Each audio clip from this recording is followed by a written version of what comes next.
అరే నా childhood friends ఏంటి ఇక్కడ ఉన్నారు? అయినా నా రేంజ్ ఏంటి వాళ్ళ రేంజ్ ఏంటి, నన్ను పట్టించుకుంటారో లేదో.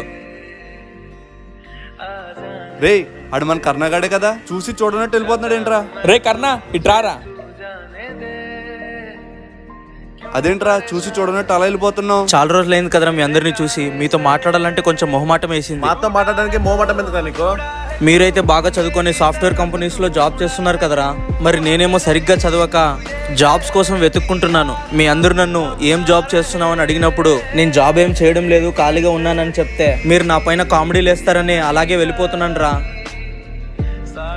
అయినా నీకు జాబ్ లేకపోతే మేమెందుకు నవ్వుతాం రా? ఆ కామెడీ జోకులన్నీ కాలేజ్ లో ఉన్నప్పుడే కదరా, అప్పుడైతే ఏ పని పాట ఉండేది కాదు, అందుకే జోకులు వేసుకునే వాళ్ళం. ఇప్పుడేంటి నీకు జాబ్ కావాలి కదా, సతీష్ వాళ్ళ కంపెనీలో జాబ్ వేకెన్సీ ఉన్నాయిరా, రెజ్యూమ్ ఒకటే సెండ్ చే, సతీష్ ఎలాగైనా సెట్ చేస్తాడు. నేను మీ అందరినీ తప్పుగా అర్థం చేసుకున్నాను, నన్ను క్షమించండి రా.